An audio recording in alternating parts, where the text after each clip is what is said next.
And రీసెంట్గా చెప్పు Chandu. So Raviteja గారిని కలిసినట్టున్నారు. సో పోస్ట్ చేశారు అవును. బై మూమెంట్ అని. అవును సో చాలా రోజుల తర్వాత సో ఏంటంటే ఈ మూవీ గురించి ఏమన్నా ప్రమోషన్ చేయటాక లేదా జస్ట్ క్యాజువల్గా కలిసారా ఏమన్నారు? ఒక పిలుపు వచ్చింది, వెళ్ళాల్సి వచ్చింది, కలవాల్సి వచ్చింది, కలిశారు. ఆ పిలుపు గురించి చెప్తాను, మెల్లగా చెప్తా. అంటే కొన్ని విషయాల్ని ఎంత దాచుంటే అంత మంచిది. అంటే అది అది నిజమో కాదు నాకు తెలియాలి. నేను ఏది తెలియకోకుండా ఏదో ఒక ఫేమస్ అయిపోవడానికో, ఒక వ్యూస్ రావడానికో, నాకు నేను ప్రచారం చేసుకోవడానికో ఫాల్స్ వర్డ్ నేను వాడలేను. కాబట్టి నాకు కన్ఫర్మేషన్ వచ్చిన తర్వాత సో అఫీషియల్గా అప్పుడు అది నిజంగానే కన్ఫర్మ్ చేస్తాను. All the best. Thank you Chandu. Amardeep గారు చెప్పండి సార్. అంటే రవితేజ గారిని కలవడం ఏమో తెలియదు కానీ కొంచెం కొంచెంగా రవితేజలో మారుతున్న అమర్దీప్ అయితే మాకు కనిపిస్తున్నారు. ఆ లుక్ వైజ్ కానీ ఏదన్నా కానీ ప్రొఫైల్ కానీ ఏదన్నా కానీ. Thank you sir, thank you sir. Okay, ఈ సినిమాలో అంటే ఇందాక చెప్పినట్టు ఒక డాక్టర్ ఒక రౌడీ ఫెలోకి పడడం అనేది ఒక కాన్సెప్ట్లా చెప్పారు. మామూలుగా అందమైన అమ్మాయిలు రౌడీ వదలకు పడతారని ఏదో ఒక ఉంటే మనకోటి అందమైన అమ్మాయిల ప్రతి అంటే ఎదవలకే పడే చందు. సూపర్ చందు నువ్వు అసలు. సో అంటే అలాగే చాలా సినిమాలు వచ్చినాయి. What is the new thing you are going to say? There is a cause. ఇందులో ఒక కాజ్ ఉంది. అంటే ఆ అమ్మాయికి కాదు, మనం పెద్ద బేవార్స్. మనకు అసలు మనం ఉన్న ఊర్లో మనం ఉన్న స్ట్రీట్లో అందమైన అమ్మాయి కనపడడమే గొప్ప. అసలు ఫస్ట్ ఆఫ్ ఆల్ ఆవిడ మా స్ట్రీట్కి ఎందుకు వచ్చినది ఒక కాజ్ ఉంది. ఆ కాజ్ వల్ల తను రావడం నేను చూడడం జరిగింది. ఆ కాజ్ వల్ల ఒక ఇష్యూ వల్ల తను ఎలాంటి సిచ్యువేషన్లోకి వెళ్ళింది, సో తనకంటూ ఎవరున్నారు ఎవరు వస్తారు అనే దాని మీద పాయింట్ వెళ్తుంది. అంటే సో అది లవ్. మహేంద్ర గారు సార్, మీ గురించి కొత్తగా నేను అంటే సినిమా గురించి దాని గురించి అడగను. మిమ్మల్ని ఎప్పుడు రెగ్యులర్గా నేను అడిగే క్వశ్చనే, మీరు ఎప్పుడు హీరోగా చేస్తున్నారు? డబ్బులు ఇది బాగుంది కదా అమర్దీప్ చెప్పారుగా మీరు ప్రొడక్షన్ సురేఖ వాణి గారు ప్రొడక్షన్ చేస్తున్నారు. ఆ ప్రొడ్యూస్ చేస్తే నేను హీరోగా యాక్ట్ చేస్తా, డైరెక్షన్ అమర్దీప్. ఓకేనా? ఈ అన్ని కాంబినేషన్ మారితే ఓకే. హీరోయిన్ నేనే. Okay okay. సో ఇది డైరెక్టర్ ఆర్ ప్రొడ్యూసర్ ఎవరైనా ఆన్సర్ చేయొచ్చండి. సో మనం 2025లో ఉన్నాం. అంటే జనరల్లీ మనం ఎంత అవాయిడ్ చేసుకోగలిగితే అంత కమ్యూనిటీ అవ్వచ్చు, క్యాస్ట్ అవ్వచ్చు, మనం అవాయిడ్ చేసుకుంటూ రావాలి. 2025లో కూడా మీరు ఇంకా క్యాస్ట్లు కమ్యూనిటీలు పెట్టి టైటిల్స్ పెట్టి సినిమాలు తీయడం అది ఎంతవరకు కరెక్ట్? దీనికి ఏమైనా దీని గురించి ఏమైనా డిస్కస్ చేశారా? ఆర్ఎల్స్ టైటిల్ రిజిస్టర్ చేసేటప్పుడు కానీ ఇంకేదైనా అడిషనల్ వేరేది ఏదైనా వెళ్తే బాగుంటుంది? అంటే అటెన్షన్ కావడానికి చాలా టైటిల్స్ ఉంటాయి, సో ఎందుకని దాని గురించి వెళ్ళలేదు? కమ్యూనిటీ అనేది అవాయిడ్ చేయాలి, నేను కాదన్నాను, కానీ మనం అవాయిడ్ చేస్తున్నావా? ఇంకొకటి ఏంటంటే కమ్యూనిటీ నేను చెప్తా, ఒక నిమిషం లెట్ మీ ఆన్సర్. కమ్యూనిటీ ఎందుకు అవాయిడ్ చేయాలి అని అంటే చెడు జరుగుతుంటే అవాయిడ్ చేయాలి. ఇక్కడ మనము మన పేరు చివరన క్యాస్ట్ పెట్టుకునే ఆనవాయితీ మనకు ఉంది ఇక్కడ కొన్ని క్యాస్ట్లకి కదా. మనం దాంతో తప్పు పడుతున్నామా? పట్టట్లేదు కదా, అదొక ఆనవాయితీగా నడుస్తుంది. అందుకే ఇక్కడ కూడా నేను ఫస్ట్ పెట్టినప్పుడు చౌదరి అబ్బాయి ఒక చిన్న డిస్కషన్ కూడా నడిచింది. అలాగ అడిగారు కాబట్టి చెప్తున్నా. చౌదరి అబ్బాయి నాయుడు అమ్మాయి అని ఇలా పెడదామని చెప్పి ఒక డిస్కషన్ వచ్చింది. అన్నాను లేదు గారు మధ్యలో కంపల్సరీ పెడదాం అని. అంటే క్యాస్ట్ అనేది మేము ఇక్కడ పేరు పెట్టింది సంఘంలో లేనిదేది పెట్టాల. ఇంకా చెప్తే కాంట్రవర్సీ అవుతుంది, కానీ రెండు క్యాస్ట్లు కలిసి మనం పోటీ చేస్తూ మహాకూటమిగా ఏర్పడి నేను ఎవరిని తప్పట్లా. Subject to correction and with all due respect to the two communities I'm saying all this here. Okay, with all due respects to all this two communities. Okay, మనము అలా పెట్టుకొని ఒక మంచి అని వాళ్ళు చెప్పిన దాని గురించి చెప్తున్నాను. ఓకే, ఒక మెసేజ్ తోటి ముందరకు వెళ్ళి వాళ్ళు అలా సక్సెస్ అయ్యారు. సో ఇక్కడ ఎవరిని మనం తప్పట్టేది ఏం లేదండి. నాకు ఉన్న పరిధిలో నేను నా హీరో పేరులో ఉన్నది, నా హీరోయిన్ పేరులో ఉన్నవి రెండు పదాలుగా చూడండి, వాటిని కేవలం రెండు పదాలుగానే చూద్దాం అంతే. దట్స్ అక్కడ కూడా ఫస్ట్ చౌదరి మెన్షన్ చేశారు, ఇలా కూడా పాయింట్స్ వచ్చుంటాయి కదా. మీరు అడిగారు కదా, ఆ క్వశ్చన్ కరెక్ట్ ఆన్సర్ చెప్తాయి కదా అన్న. మీరే అడిగారు అనుకొని చెప్తా ఆన్సర్. మొదట చౌదరి ఎందుకు పెట్టాలి, నాయుడు ఎందుకు పెట్టకూడదని. ఇప్పుడు ఇది అయిపోయిన తర్వాత, లేకపోతే ఇంత ముందర మీరు అన్ని ఆర్టికల్స్లో హీరో హీరోయిన్ అని రాస్తారా, హీరోయిన్ హీరోయిన్ రాస్తారా అండి? నిజాయితీ చెప్పండి. హీరో హీరోయినే కదా, హీరో హీరోయిన్ అయినా కాదా? నేను అదే మీరు రాసిందే నేను చేశానండి, అంతేనా? అంతే. సుప్రీత గారు ఈ క్వశ్చన్. సో యాక్చువల్లీ ఇన్ని రోజులు ఏంటంటే మీ మామ్ అంటే ఆర్టిస్ట్గా చేస్తూ తను సంపాదిస్తూ మీకు మనీ ఇచ్చేది. మేబీ మీరు ఇన్ఫ్లుయెన్సర్గా మేబీ ఎర్న్ చేసి ఉండొచ్చు. మీరు తీసుకున్న రెమ్యునరేషన్ అవ్వచ్చు, మీరు సంపాదించిన దాంట్లో మీ మామ్కి ఏమైనా ఇచ్చారా? ఆర్ఎల్స్ మీ ఫస్ట్ రెమ్యునరేషన్ మీ అమ్మకి ఏమైనా ఇచ్చారా?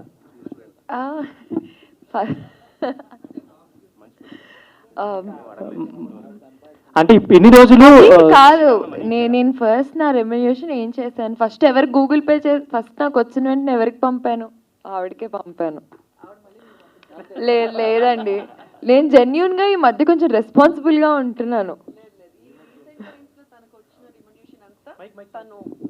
తను కొంచెం పెట్టుకుంటుంది, తన పాకెట్ మనీ కోసం, తన షాపింగ్ కోసం పెట్టుకుంటుంది, మిగిలినవంతా నాకే పంపిస్తుంది. అండ్ ఇందాక చందు అడిగిన క్వశ్చన్కి అవి లక్షల్లో కాదు, వేలల్లోనే. అదే చెప్పా, అది కూడా వేలల్లోనే. సో మళ్ళీ ఆ వేలల్లో నుంచి ట్రిప్పులు ఎలా వెళ్తున్నారు అని రాసుకోకండి, ఆ వేలల్లోనే బడ్జెట్ లోనే ట్రిప్పులు. దాని గురించి అడుగుదాం. యాక్చువల్లీ ఒక ఇండిపెండెంట్ ఉమెన్ గా ఉంటూ ఒక అమ్మాయిని పెంచుకుంటూ తను ఒక మంచి పాత్రలో తీసుకెళ్తాం. మీరు లైక్ ఏదైనా ట్రిప్కి వెళ్ళినప్పుడు పోస్ట్ చేసినా, ఏదైనా ఫొటోస్ అలా పోస్ట్ చేసినా, వీళ్ళేదో బాగా సంపాదించేస్తున్నారా, వీళ్ళేదో బాగా ఎర్న్ చేస్తున్నారు, సినిమాల్లో చేస్తే ఇంతెందుకు డబ్బులు వస్తాయని డిస్కషన్ కూడా జరిగి ఉండొచ్చు, మీరు కమెంట్స్లో వీటిలో చదువు. సో అలాంటి వాళ్ళకి మీరు ఏమైనా any answer to them are? ఇన్ని రోజులు ఆవిడ ఆన్సర్ చేస్తుంటారు కదా, సో ఐ ఆన్సర్ దీస్. అంటే ఈ గత 1-2 monthsగా నేను ఇన్స్టాగ్రామ్లో, అంటే అందరికీ మెంటల్ హెల్త్ అనేది చాలా ఇంపార్టెంట్. సో అది కొన్నిసార్లు అది ఎందుకు ఎవరికి డౌన్ అవుతుంది, ఎక్కడ అవుతుంది, we never know. And everybody అందరికీ చిన్న ఎస్కేప్ అన్నది కావాలి, ఆ పాజ్ బటన్ మన వర్క్ స్పేస్ నుంచి. సో ఇప్పుడు ఒక మిడిల్ క్లాస్ వాళ్ళకి ఇన్కమ్ ఒక 60,000 రూపీస్ అయినా వాళ్ళు సేవ్ చేసుకొని 10,000 రూపాయలు ట్రిప్ వెళ్ళి రావచ్చు. సో మేము అంతే, వచ్చి అస్సలు రావు అని కాదు కదా. సో ఇది వరకు ఆవిడ ఒక్కటే చెయ్యి అయింది, ఇప్పుడు మా ఇద్దరిది అయింది. సో మా ఇద్దరు చేతులు కలిసి మా ఇద్దరితో మేమిద్దరమే వెళ్తున్నాము. సో ఇట్స్ ఆర్ మనీ, దాంట్లోనే సేవింగ్ చేసుకొని దాంట్లోనే కొనుక్కొని కొంచెం దాన్ని లగ్జరీ అనకూడదు, లావిష్గా ఎప్పుడు పోతామో తెలియని జీవితాన్ని ఇప్పుడు ఎంజాయ్ చేయకపోతే ఎప్పుడు ఎంజాయ్ చేస్తామన్నది నా కాన్సెప్ట్, అంతే. ప్రొడ్యూసర్ సరే, అంటే ప్రీవియస్గా మీరు ఆల్రెడీ ఏ ప్రొడ్యూసర్ అయినా ఫస్ట్ ఆఫ్ ఆల్ ఒక సినిమా తీసి దాని తర్వాత కొంచెం డబ్బులు వస్తే అలా చేస్తారు. బట్ మీరు ఫస్ట్ టైమే ఒక 5 ప్రాజెక్ట్స్ అనుకొని ఫీల్డ్లో దిగారని తెలిసింది. బట్ ఆల్రెడీ ఒక్కొక్కటి ఎదుగుతూ వచ్చారు. ఫస్ట్ విరాజీ, దాని తర్వాత శబరి, ఇలా ఫస్ట్ శబరి, తర్వాత విరాజ్, ఇలా వచ్చారు. బట్ నెక్స్ట్ 2 సినిమాలు ఆల్రెడీ లాక్ అయ్యా, లేకపోతే దీంతో 5 అని ఎక్కడ చెప్పలేదండి. అది ఏదన్నా మీరు ఇప్పుడు అంటే నేను వింటున్నా, కానీ నేను ఇంత ముందులా కూడా చెప్పాను. 2వ సినిమా చేసేటప్పుడు కూడా అనుకోకుండా నా 2nd project 3rd project set అయినాయే తప్ప నేనేమి జస్ట్ ఒక ప్లాన్ చేసుకొని 3 సినిమాలు చేయాలి, 5 సినిమాలు చేసుకొని అలా రాలేదు, అలా చేయట్లేదు కూడా. అనుకోకుండానే 2nd one 3rd one అంతే. దేవుడి దయ వల్ల 4th అది ఎట్లా జరుగుతుంది ఏంటో తెలియదు. So that's all. అమర్దీప్ అన్న, ఫస్ట్ మీరు ఆల్రెడీ సీరియల్స్ చేశారు, సినిమాలు చేస్తున్నారు. బట్ ఇప్పుడు కొన్ని సినిమాస్లలో క్యారెక్టర్స్ కూడా చేస్తున్నారు, ఇప్పుడు హీరోగా కూడా చేస్తున్నారు. ఇది ఇలానే కంటిన్యూ అవుతుందా, లేదంటే లేదు హీరోగానే కంటిన్యూ అవుతారా క్యారెక్టర్స్? లేదు. అంటే ఇప్పుడు అశ్విన్ అన్న మూవీ వచ్చినవాడు గౌతంలో కూడా నేను చేశాను యాజ్ అన్ క్యారెక్టర్, ఒక ఇంపార్టెంట్ రోల్స్ చేశాను. సో నేను ఇదే అవ్వాలి, నేను దీనికే స్టిక్ అవ్వాలి, ఇలా అయితేనే చెయ్యాలి అని నేనైతే లేను. ఎందుకంటే నాకు ఒక ఆర్టిస్ట్ అవ్వాలని ఉంది, ఒక ప్రాపర్ జనాలు గుర్తుపట్టి రిజిస్టర్ అయ్యి ఇండస్ట్రీ మొత్తం వీడు బాగా చేశాడు అని అనిపించుకోవాలని ఒక మంచి ఆర్టిస్ట్ అవ్వాలని ఉంది. సో ఇంపార్టెంట్ రోల్స్ చేస్తాను, అది మంచి క్యారెక్టర్ అయితే నేను చేస్తాను. నీకు హీరోగా నేను అనిపించి నీకు హీరోగా నేను పనికి వస్తానంటే నేను హీరోగా చేస్తాను. లేదు విలన్గా చేయమంటావా, విలన్గా కూడా చేస్తాను. సో నాకు ఇదే, నేను ఇంతే అనితే తెలియదు. నాకు తెలిసిందల్లా, నాకు వచ్చిందల్లా యాక్టింగ్. దీనికి తప్ప నేను దేనికి పనికిరాను, కాబట్టి ఇదే చేస్తాను. Thank you sir. మహేంద్ర గారు,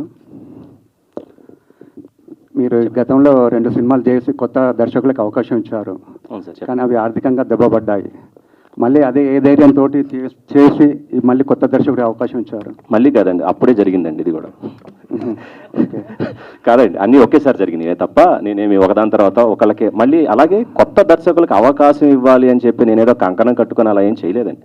జస్ట్ ఇట్ హ్యాపెండ్ అంతే తప్ప న్యూ డైరెక్టర్స్గా ఇవ్వాలి, నేను న్యూ వాళ్ళతో చేస్తాను, అట్లా జరిగినవి కాదు projects. At the same time Sabari జరిగే టైంలోనే 2nd project 3rd project 2 okay అయ్యి అట్లా స్టార్ట్ అయినాయి తప్ప 1 by 1 కాదు. ఓకే సార్, ఇప్పుడు నెక్స్ట్ ఈ చిత్రరంగంలో ఉంటారా, మళ్ళీ ఏమైనా రాజకీయ రంగ ప్రవేశం ఆలోచన ఉందా మీకు? రాజకీయ మీరు అన్నది ఏంటి, నేను కరెక్ట్గా విన్నానా? రాజకీయ రంగం లేదండి అసలు నాకు అలా అంటే అండి వద్దు సార్ వద్దు చెప్పండి. అక్కడ ప్రజాసేవ అండి చేయాల్సిన వాళ్ళకి, ఇది సరిపోదు కదా. ఓకే, అలా ఏం ఆలోచించలేదండి. నాకు సినిమా అంటే ఇష్టము. సాఫ్ట్వేర్ ఫీల్డ్లో వేరే వ్యాపారంలో ఉన్న నాకు సినిమా అంటే ఇష్టం వల్ల ఇక్కడికి వచ్చాను, సినిమాలు అలా చేస్తున్నా, అంతే సార్ జరిగింది. మహేంద్ర గారు సార్, ఇందాక జేబు పరిధి బట్టే నేను సినిమా ఖర్చు పెడుతున్నాను అన్నారు. అర్థం కాలేదు. జేబు పరిధి మించే నేనైతే జేబు పరిధిలోనే నేను ఒక సినిమా ఖర్చు పెడుతున్నాను అని చెప్పడం జరిగింది. ఏ పరిధి? మీరు ఫస్ట్ అన్న ఓడదు. ఓకే ఓకే చెప్పండి. బట్ మహేంద్ర గారికి ఇండస్ట్రీలో టాక్ ఏంటంటే సినిమా అనే విషయం వచ్చినప్పటికీ జేబు పరిధే పెట్టుకోకుండా ఖర్చు పెడుతూ ఉంటారు అని టాక్ ఉంది. సో అది సబరీలో ప్రూవ్ అయింది, విరాజీలో ప్రూవ్ అయింది, మళ్ళీ ఇప్పుడు కూడా ప్రూవ్ చేస్తున్నారు. బట్ ఒక మార్కెట్ వాల్యూ అనేది లేకపోతే బిజినెస్ క్యాల్కులేషన్స్ అన్నీ ఉంటాయి కదా, సో వాటిని కూడా ఎంతవరకు మైండ్లో పెట్టుకుంటున్నారా? పెట్టుకోవాలండి. కొత్త కదా, తప్పులు చేశాను, ఒప్పుకోవడానికి ఏముంది. తప్పు చేశాను, ఎక్కువ బడ్జెట్లు అయినాయి, అనుభవం లేదు, కొత్త వాడిని వచ్చాను, ఎక్కువ బడ్జెట్స్ అయినాయి, నేర్చుకుంటా, నిదానంగా నేర్చుకొని బడ్జెట్ లిమిటేషన్స్లో సినిమా చేస్తా. నేను అన్నది జేబు పరిధి అన్నది ఇందాక జస్ట్ క్లారిఫై, ఒక 100 కోట్లు సినిమా చేయాలంటే నా జేబు అంత పెద్దది కాదు, అది ఆ పరిధి నేను చెప్పింది. సినిమా కంటారా ఇంతలో చేయాలనుకున్నప్పుడు అంతలో చేయలేకపోతున్నామండి, ఎందుకంటే వేరే సిచ్యువేషన్స్ ఇక్కడ దానివల్ల. బట్ దాన్ని కూడా కొంత కంట్రోల్ చేసుకొని చేయాల్సిన అవసరం ఉంది. నేనే కాదు, ప్రతి ప్రొడ్యూసర్ కూడా అలా చేస్తేనే, ఎందుకంటే ఇప్పుడు సినిమాలో డబ్బు రావట్లేదు, అది వాస్తవం, ప్రతి ఒక్కరికి తెలిసిందే, మీకు తెలుసు, ఇక్కడికి తెలుసు, మాకు కూడా తెలుసు. సో సినిమాని ఎంతవరకు బడ్జెట్లో చేయగలిగితే అంత నష్టం తక్కువ ఉంటుంది. ఏదన్నా అదృష్టం బాగుండి సినిమా ఆడితే కొంత వచ్చే అవకాశం ఉంటుంది. కాబట్టి బడ్జెట్లో సినిమా చేయాలి, అలా చేస్తేనే సినిమా బ్రతుకుంటుంది. లేకపోతే నిర్మాత బ్రతకడు, నిర్మాత బ్రతకకపోతే సినిమా బ్రతకదు.